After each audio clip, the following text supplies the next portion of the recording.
What's going on, everybody? My name is Justin Godsey for Justin Godsey TV. Thank you so much for checking out tonight's video. Tonight, guys, we're here talking about the Los Angeles Dodgers, as this team is now, making some moves now, as the Los Angeles Dodgers and the Miami Marlins have agreed to a trade that will send second baseman slash shortstop Dee Gordon to the Miami Marlins in exchange for starting pitcher Andrew Heaney. Now, this is going to be a deal which a lot of people are like, this is just like one of those deals that's just going to be, a depth-wise move. But this is going to be a deal which is going to have a lot of implications on it. A lot of people do not give a lot of credit for this. And just within like the first 10 minutes of, this being announced, I'm getting a lot of tweets. I'm reading a lot of people's tweets saying that who cares about this deal? You should care about this deal. I like this deal a whole lot because when you really look at it, the Miami Marlins are a team that's getting much younger. They're getting a lot younger. All the way around the diamond. Yes, they got, McGee there over at third base, which is the only older guy, and also Gerard Saltalamacchia there. Other than that, this team is very, very young, and it has a lot of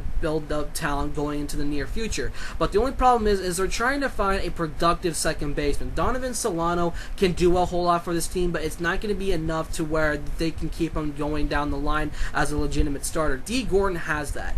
Dee Gordon is very fast on the base path. That's why they call him Flash Gordon, his dad was. But Donovan Solano is a guy who, packs, an okay average bat. He got a fantastic defensive ability. But Dee Gordon is a guy who I can honestly see being a better option at second base over Donovan Solano. I think Donovan Solano will be, going straight to the bench with this addition. But you know what? Can we see Donovan Solano, end up in trade talks? Possibly, but I don't think that the Miami Marlins will be a team that's going to end up, trading away Solano because he just, he's an excellent, number 2 second baseman in Major League Baseball. He's done a whole lot for this Miami Marlins squad, but you know what? You gotta build for your legitimate future on who's gonna be a big contributor. Is it gonna be Donovan Solano at second base, or is it gonna be Dee Gordon? Dee Gordon has been that prospect to really step up a whole lot. And I really do have a lot of expectations for Dee Gordon going over to the Miami Marlins because this is a team that, like I said, is just right on the cusp of making that big playoff push. We saw that all of last year before Giancarlo Stanton went down. This Miami Marlins squad was in it to the end, but they were not able to, seal the deal. With the injury of Stanton, the entire team just fell off a little bit, and they lost their opportunity to make a big push into the playoff. They're trying to get a big push into the playoffs, but with the injury of Stanton, that was not able to happen. But now that you're going to have Stanton back at 100% going into this year, maybe we can see a lot of miraculous, turnarounds from this Miami Marlins squad. They're going to do it without Andrew Heaney, who I've had, a big priorities for, in his immediate future. He's now going to the Los Angeles Dodgers where, he can go one of two places. He can go in the bullpen,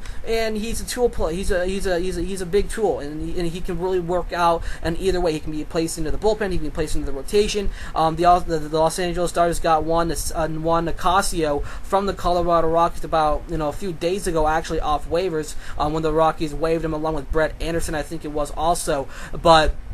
Nicasio could legitimately end up losing that opportunity at that number 5 hole during spring training because Andrew Heaney is a legitimate prospect, and he can really rise into some sort of big time player going down the line. He just needs the right pitching coaches. Miami has got a couple of fantastic pitching coaches, but I still think that the Dodgers are going to be that prime team to really have Andrew Heaney break out. The legitimate option for him is to be in that rotation. I think that with this current bullpen where it stands right now, it's going to be very busy. You got Brandon Lee, Paco Rodriguez, Brian Wilson, Joel Peralta, Kenley Jensen at closer. It's very, very hard to get a lot of playing time. I don't expect Andrew Heaney to be down at AAA to start the year. I think that's just going to be a waste of talent for him to start at the minor league level at AAA. I still think there's a lot of promise in Andrew Heaney to really battle for that number 5 spot. So that's what I really honestly think that the Dodgers will be doing. They're not going to allow him to start the season down at AAA. That is my bold prediction. The bullpen is going to be, a big toss-up. You also got to mention they also got J.P. Howell there. So a very crowded bullpen, a very, interesting rotation, which is already, from rotations from 1 to 4 is already stacked up. Clayton Kershaw, Zach Greinke, Hyun-Jin Ryu, and they also got Dan Haren at number 4. Juan Nicasio and Andrew Heaney are going to be the 2 guys battling it out for number 5. But Dee Gordon is on his way to the Miami Marlins. None other than Andrew Heaney is on his way to the Los Angeles Dodgers. So let me hear your guys' opinion about this. My name is Justin Godsey for Justin Godsey TV. I'll catch you.